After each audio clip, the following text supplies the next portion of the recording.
आज project management का जो लेक्चर है, हम लोग प्रोजेक्ट अप्राइजल कर रहे थे। प्रोजेक्ट अप्राइजल में हम लोग डिफरेंट एनालिसिस हम लोगों ने किया, market analysis, technical analysis, social analysis, ecological analysis. आज हम लोग फाइनेंशियल एनालिसिस का फाइनेंशियल एस्टिमेट्स किसी भी प्रोजेक्ट का निकालना जरूरी है। फाइनेंस जो है आपको कंपनी को रन करेगा और आपके पास पूरा फाइनेंस आपको होना चाहिए कि कंपनी को कैसे रन करना है, नहीं तो आपका प्रोजेक्ट फेलियर हो जाए। तो फाइनेंशियल एनालिसिस में क्या क्या चीजें हैं वो आपको यहाँ पर हम लोग क्या क्या स्टडी करेंगे वो आपको यहाँ पे दिया हुआ है। फाइनेंशियल प्रोजेक्शंस में आपको आता है cost of the project, land and site development, buildings and the civil work, plant and machinery, cost of the stores and the spares, meanings of the finance, planning the means of the finance, कहां से आप जो है plan करेंगे finance को, ये आपको बहुत जरूरी है। आप बैंक से लेंगे, कहां से फाइनेंस करेंगे। Working capital requirement and financing, क्या वर्किंग कैपिटल आपको रिक्वायरमेंट है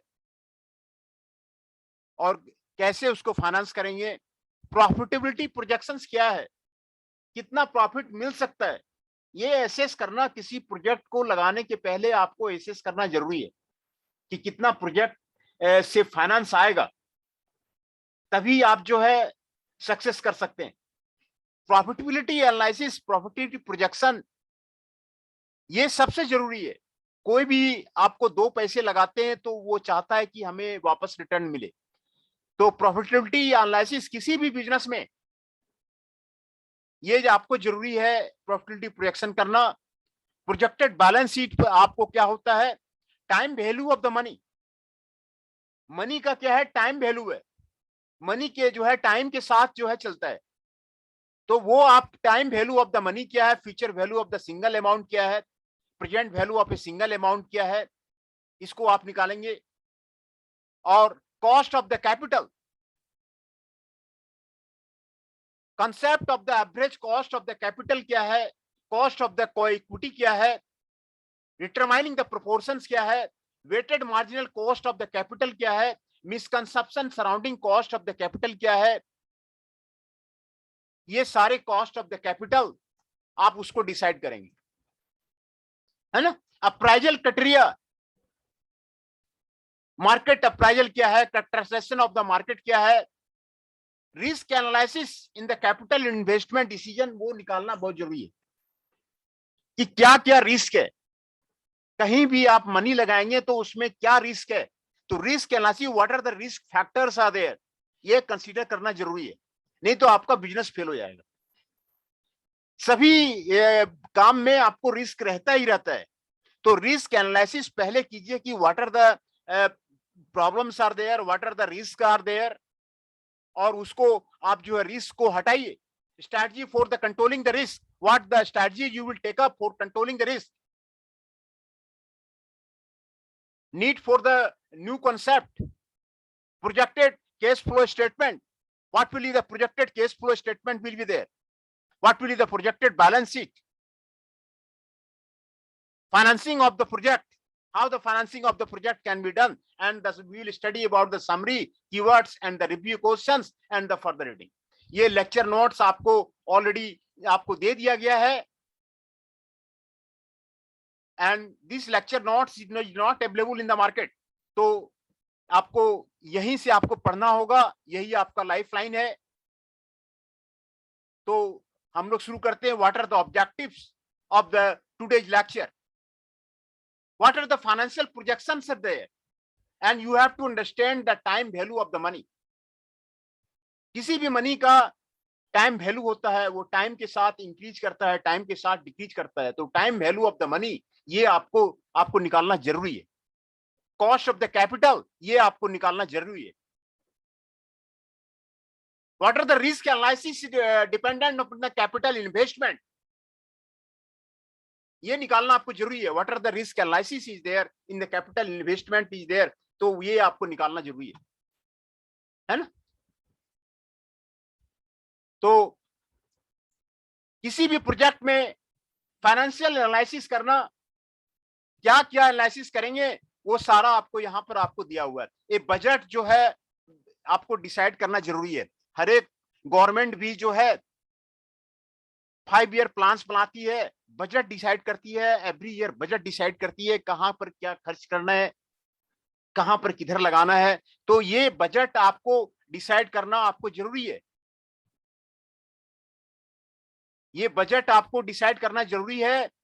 आपका कंपनी का बजट क्या होगा, एक बजट लाइन आपको डिसाइड करना जरूरी है, जो कि मनी टर्म में आपको डिसाइड करना पड़ेगा। What will be the budget. आप फोरकास्ट फॉर द रेवेन्यू करना जरूरी है, एंड एक्सपेंडिचर ये करना जरूरी है, and construct a model of the our business might perform financially it if certain strategy and events plans are carried out.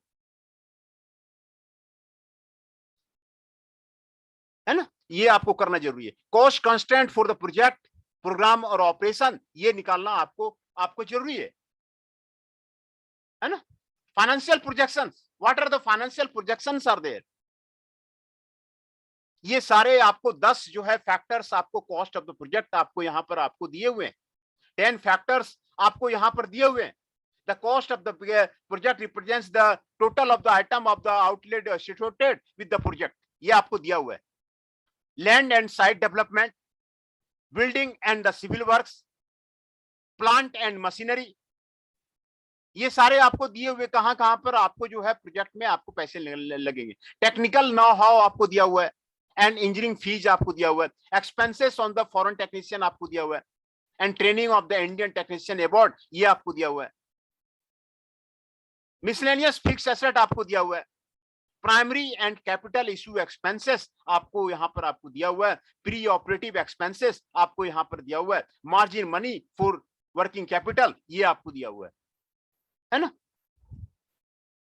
ये सारे आपको यहां पर दिया हुआ है कि लैंड और साइट डेवलपमेंट में कितना जो है आपको लैंड में कितना खर्च आएगा, साइट डेवलपमेंट में कितना खर्च आएगा, बिल्डिंग बनाने में कितना खर्च आएगा, सिविल वर्क्स में आपको कितना खर्च आएगा, प्लांट का जो मशीनरी खरीदेंगे उसमें आपको कितना खर्च आएगा, टेक्निकल नो हाउ में कितना खर्च आएगा।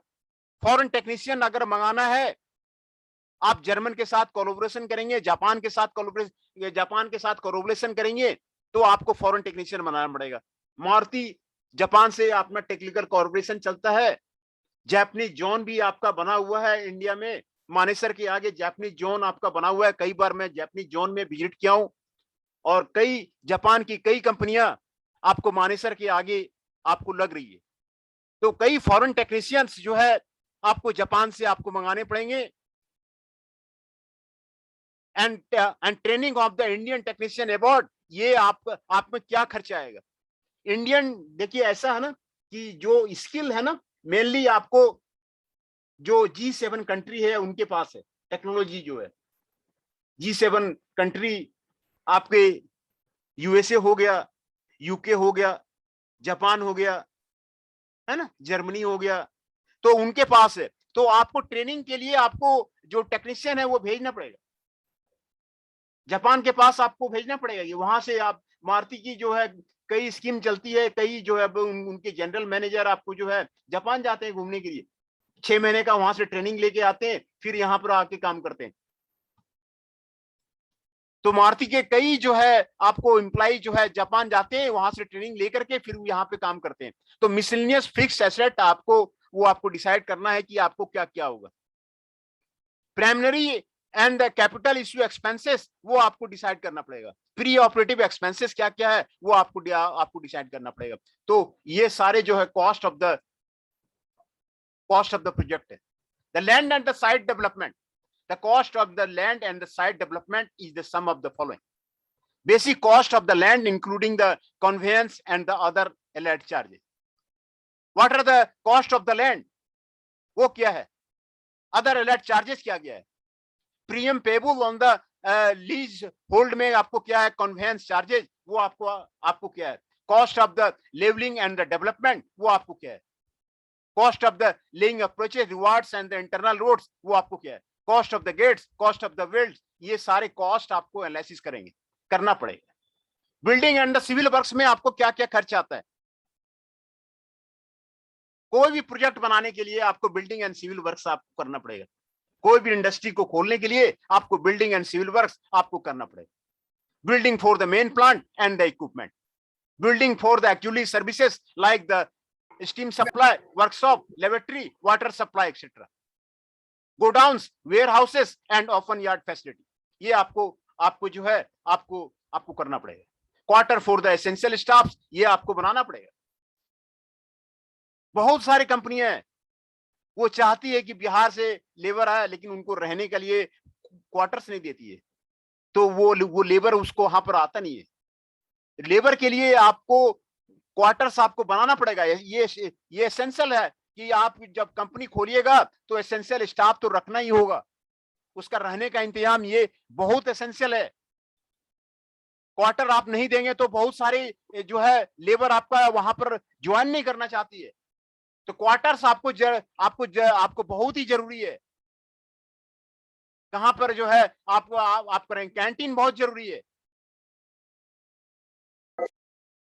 कैंटीन बहुत जरूरी है। कैंटीन में आपको जो है सर रोल नंबर 18 नंबर 18 अच्छा, मैंने अटेंडेंस ले लो। अटेंडेंस ले लेता हूँ, अटेंडेंस ले लेता हूँ, मैं अटेंडेंस ले लेता हूँ। कैसे सर आप? Sir number 29 present.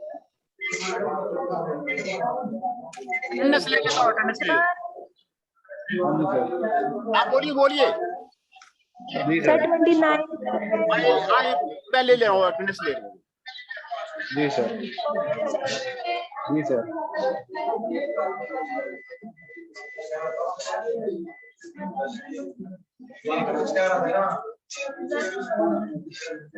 अभिषेक, हाँ मैं ले रहा हूँ। अभिषेक कुमार दुबे जी प्रेजेंट। हाँ जी sir, present. Himanshu Kundir is present, 18 is present. Present sir, present.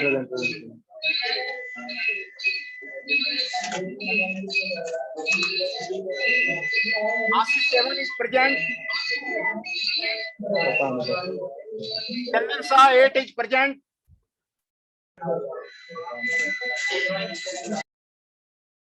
Gaurav Kumar 16 is present.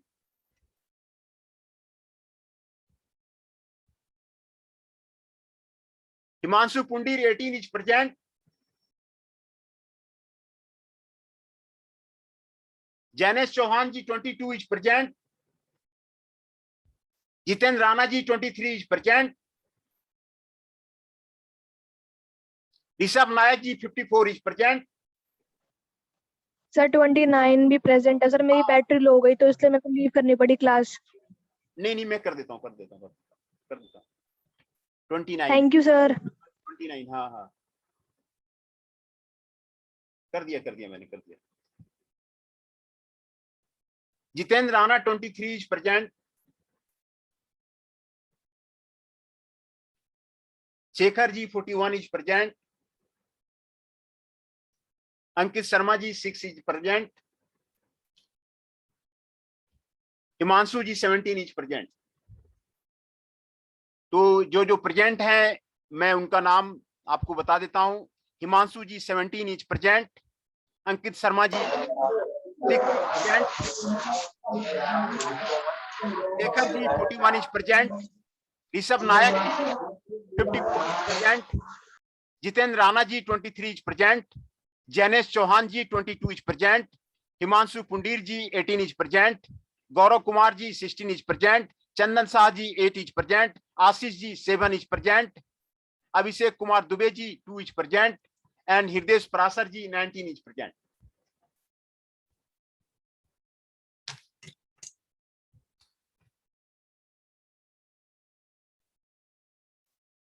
है ना। बिल्डिंग और आपको सिविल वर्क्स जो है आपको बनाना पड़ेगा, तो उसमें building for the main plant और बिल्डिंग फॉर द मशीनरी वो आपको बनाना पड़ेगा। And building for the auxiliary services, steam supply के लिए, वर्कशॉप के लिए, लेबोरेटरी के लिए, वाटर सप्लाई के लिए, ये आपको बनाना पड़ेगा। Building for the godowns, warehouses का जो रोल है ना किसी भी कंपनी के लिए बहुत इंपॉर्टेंट है, कहां पर वेयर हाउसेस बनाया जाए।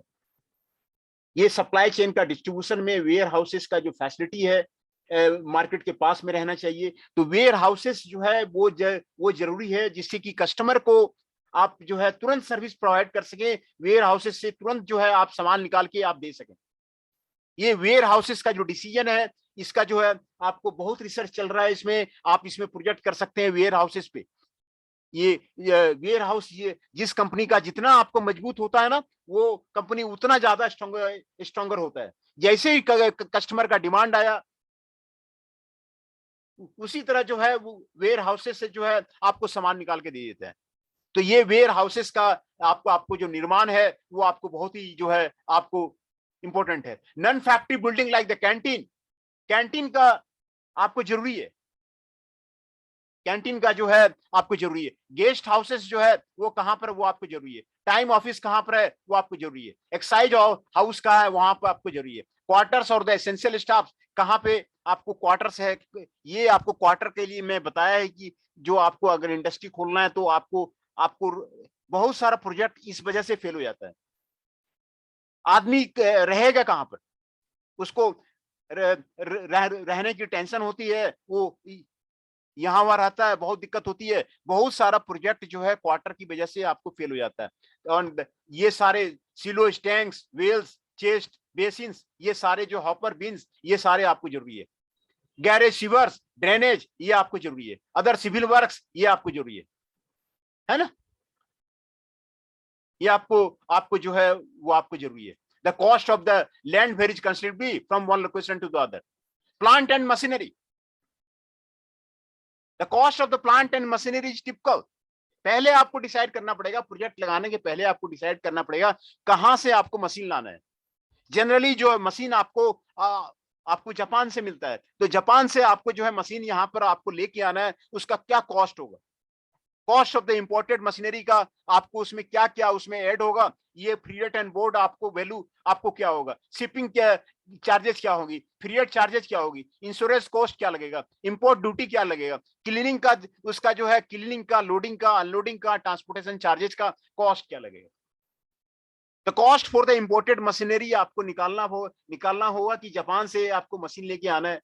जापान से जब मशीन लेके आएंगे तो वहां पर क्या क्या कॉस्ट आपको इन्वॉल्व होगा, वो आपको निकालना जरूरी है। Cost of the indigenous machine आपको निकालना जरूरी है।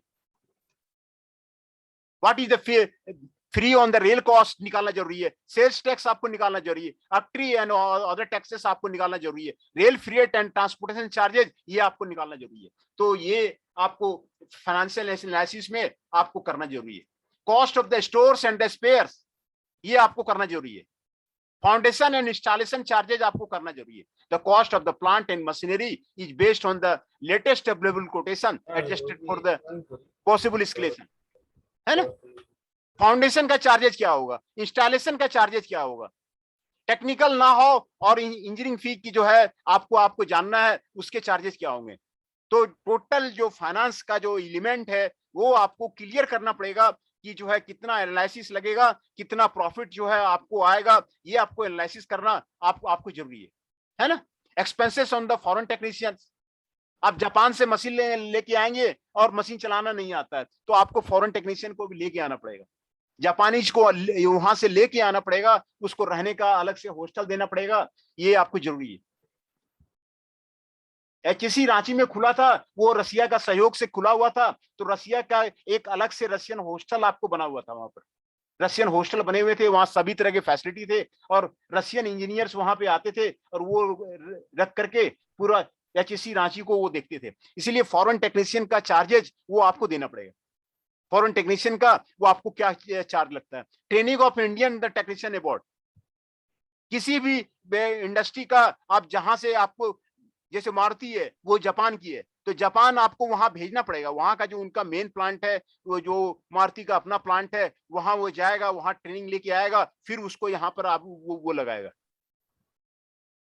तो ये एक्सपेंसेस आपको बियर करने पड़ेंगे। ट्रैवल के एक्सपेंसेस हैं, बोर्डिंग के आपके एक्सपेंसेस हैं, लॉजिंग के एक्सपेंसेस हैं, ये उसके सैलरी के साथ में आपको जो है देना पड़ेगा। Expenses of the Indian technician who require training वो आपको वहां पर आपको देना पड़ेगा। मिसलेनियस फिक्स्ड एसेट्स, ये आपको देना पड़ेगा। जो फिक्स्ड एसेट्स है, मिसलेनियस चार्जेज है, आपको इक्विपमेंट के चार्जेज हैं, टूल के चार्जेज हैं, व्हीकल के चार्जेस हैं, रेलवे साइडिंग का, डीजल जनरेटिंग सेट्स का, हर एक कंपनी में डीजल जनरेटिंग सेट आपको लगेगा ही लगेगा। फर्नीचर का भी जो चार्जेज है, ऑफिस मशीनरी का चार्जेज है, बॉयलर्स का है, पाइपिंग का है, लेबोरेटरी इक्विपमेंट का है, वो सारा आपको देना पड़ेगा, है कि नहीं। प्रिलिमिनरी कॉस्ट, कैपिटल कॉस्ट, ये एक्सपेंसेस, ये आपको देना पड़ेगा। Expenses incurred for identifying the project, conducting the market survey, preparing the feasibility report, ये आपको देना पड़ेगा, है ना। Expenses bore in connection with the rising of the capital from the public area, ये आपको करना पड़ेगा, है ना। स्टाम्प ड्यूटी आपको करना पड़ेगा। प्री ऑपरेटिंग एक्सपेंसेस क्या क्या है, ये आपको यहाँ पर आपको करना पड़ेगा। इस्टेब्लिशमेंट एक्सपेंसेस क्या क्या है, रेंट क्या क्या है, रेट्स क्या क्या है, टैक्सेस क्या क्या है, ट्रेवलिंग एक्सपेंसेस क्या क्या है, इंटरेस्ट एंड कमिटमेंट चार्जेस क्या क्या है। तो प्रोजेक्ट रिलेटेड जितने भी आपको खर्चे हैं, एक एक चीज को आपको बारीकी से देखना पड़ेगा, वो सारा आपको जो है आपको निकालना पड़ेगा। पहले एनालिसिस आपको करना पड़ेगा। जितने भी एस्टैब्लिशमेंट एक्सपेंसेस हैं, रेंट है, रेट्स है, टैक्सेस है, ट्रेवलिंग एक्सपेंस है, ये सारे प्री ऑपरेटिव एक्सपेंसेस हैं, ये सारे आपको करना पड़ेगा, है ना। प्रोविजन फॉर द कंटीजेंसी आपको देना पड़ेगा। Margin money for the working capital, ये आपको देना पड़ेगा। The principal support for the working capital is provided by the commercial bank and the trade creditor, ये आपको देना पड़ेगा। The margin money for the working capital is sometimes utilize, ये आपको देना पड़ेगा। इंडियन कैश लॉसेस आपको देना पड़ेगा। मोस्ट ऑफ द प्रोजेक्ट में जो है वो आपको करना पड़ेगा। तो ये प्रोजेक्ट में फाइनेंशियल एनालिसिस का आपको जरूरी है। मीन्स ऑफ द फाइनेंस क्या क्या है, कहां से आप जो फाइनेंस जो है कंपनी के लिए लेके आएंगे। शेयर कैपिटल से लेके आएंगे, शेयर मार्केट में आप जो है उसका शेयर मार्केट में छोड़ेंगे और शेयर कैपिटल से आपका जो है कॉस्ट आएगा। टर्म लोन्स से आपको केस आएगा। डिवेंचर कैपिटल से आपका कॉस्ट आएगा। डिफरेड क्रेडिट से आपका कॉस्ट आएगा। इंसेंटिव सोर्सेज से आपका कॉस्ट आएगा। मिसलेनियस सोर्सेज से आपको आएगा। तो ये मीन्स ऑफ द फाइनेंस, 6 तरह के मीन्स ऑफ द फाइनेंस आपको दिया हुआ है ना। शेयर कैपिटल रखना जरूरी है। टर्म लोन्स आपको रखना जरूरी है। डिवेंचर कैपिटल आपको देखना जरूरी है। डिफर्ड क्रेडिट्स ये आपको देखना जरूरी है। तो ये 6 तरह का जो मीन्स ऑफ द फाइनेंस है, ये आपको देखना आपको जरूरी है ना। शेयर कैपिटल, टर्म लोन्स कहां से मिल सकता है, डिवेंचर कैपिटल कहां से हो सकता है, डिफर्ड क्रेडिट कहां से हो सकता है, इंसेंटिव सोर्सेस कहां से हो सकता है, ये आपको जो है जरूरी है ना। मिसलेनियस सोर्सेस क्या क्या है, वो आपको जरूरी है। Planning and the means of the finance क्या क्या है, what are the means of the finance is there, norms of the regulatory body क्या क्या, financial institution क्या क्या है, key business considerations क्या क्या है, norm of the regulatory bodies आपको financial institution क्या क्या करती है, key business consideration में आपको क्या क्या cost आपको incurred है, वो आपको देखना जरूरी है। what are the risk is involved, कौन कौन सा आपका main sources of the risk of a firm है, बिजनेस रिस्क है, फाइनेंशियल रिस्क है, ये आपको देखना जरूरी है। Financial risk represents the risk arising from the financial leverage, control करना जरूरी है from the point view of the promoters of the project. The issue of the control is important. Flexibility, this refers to the ability of the firm. Flexible होना बहुत जरूरी है। किसी भी product के डिमांड के साथ जो है मैन्युफैक्चरिंग को चेंज करना, वो फ्लेक्सिबिलिटी कहलाता है। जिस तरह के अगर कस्टमर की नीड नहीं है तो आप उस प्रोडक्ट को मत बनाइए, जो नीड है ना आप उसी को कीजिए। डेली फ्लेक्सिबल होना आपको जरूरी है। फ्लेक्सिबल होना आपको बहुत ही जरूरी है कि नहीं। तो फ्लेक्सिबिलिटी जो है वो आपको फर्म के लिए आपको बहुत हेल्प करता है। And what are the working capital requirement and its financing is there. Working capital requirement consist of the following: raw material components, stock of the good in process component, stock of the finished goods component, debtors component, operating expenses component, consumable stores component. The principal source of the working capital finance are the working capital advances are there. Trade credit is there. Accrual and provisions is there. है ना? There are the limits to obtaining the working capital. ये आपको देखना जरूरी है। The tandem committee has suggested 3 methods, ये आपको यहाँ पर आपको दिया हुआ है ना। वर्किंग कैपिटल रिक्वायरमेंट और उसकी फाइनेंसिंग आपको कैसी होगी, ये आपको यहाँ पे दिया हुआ है। रॉ मटेरियल कितना लगा, उसका कॉस्ट क्या है, वर्क इन प्रोसेस का आइटम है, उसका कॉस्ट क्या है, फिनिश गुड्स का आइटम है, उसका कॉस्ट क्या है, डिवेटर्स का आइटम है, उसका कॉस्ट क्या है, ये निकालना आपको जरूरी है।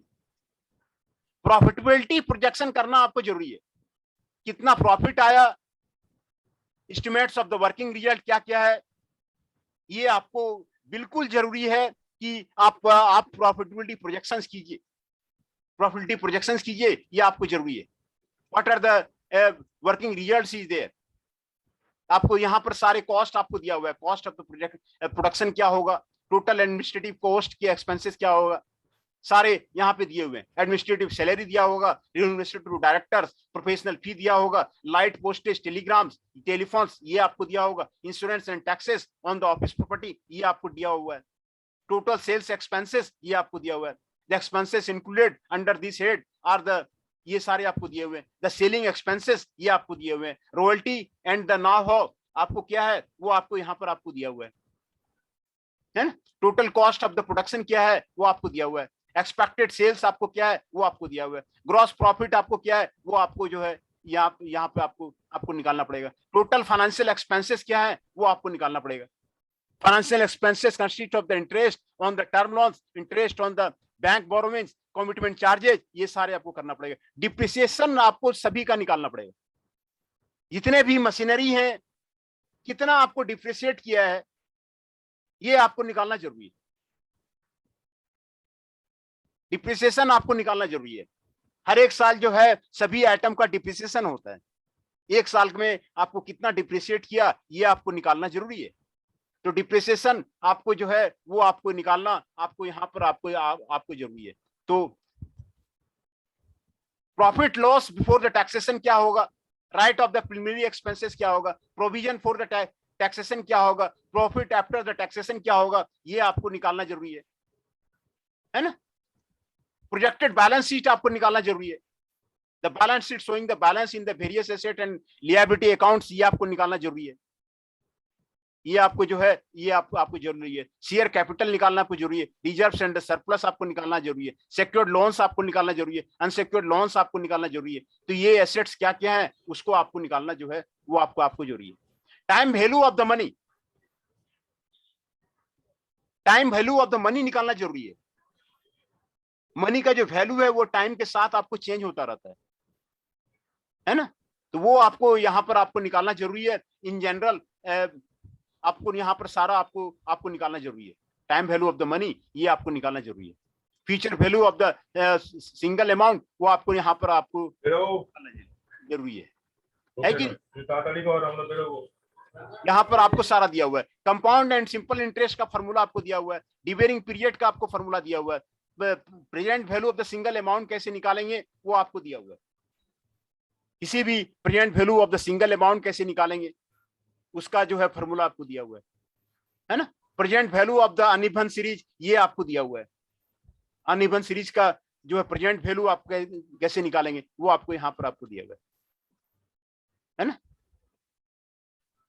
Future value of the annuity, आपको यहाँ पर आपको दिया हुआ है। स्कैन করতে কে করব বলতো, স্ক্যান है ना। फ्यूचर वैल्यू ऑफ किसी भी एन्युटी का, मनी का फ्यूचर वैल्यू कैसे निकालेंगे, आपको यहाँ पर पीडीएफ পাঠাতে হবে।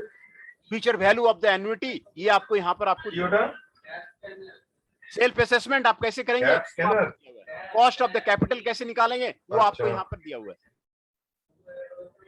है ना। कॉस्ट ऑफ द कैपिटल कैसे करेंगे, वो आपको यहाँ पर आपको दिया हुआ है।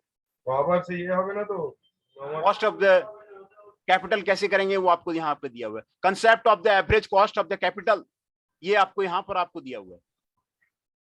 Average cost of the capital वो कैसे निकालेंगे, वो आपको यहाँ पर आपको है ना। दूसरा, कॉस्ट ऑफ द इक्विटी कैसे निकालेंगे, उसका फॉर्मूला दिया हुआ है। इक्विटी का formula, required return on the equity of the company, risk free rate, beta of the equity company, ये expected return on the market portfolio, ये आपको दिया हुआ है ना। cost of the equity, ये आपको यहाँ पर आपको दिया हुआ है। है ना। डिटरमाइनिंग द प्रोपोर्शंस, ये आपको यहां पर आपको दिया हुआ है। तो आप जो है जो कॉस्ट प्रोजेक्ट एनालिसिस में, जो प्रॉपर्टी एनालिसिस में, यही सारी चीजें आपको करनी है जो मैं आपको यहाँ पे बता दिया। Cost of the project, land side development, building and the civil works, plant and machinery, cost of the stores and the spares, planning and the means of the finance, property projection, future value of the single amount निकालना जरूरी है, present value of the single amount निकालना जरूरी है ना, cost of the capital वो आपको निकालना जरूरी है।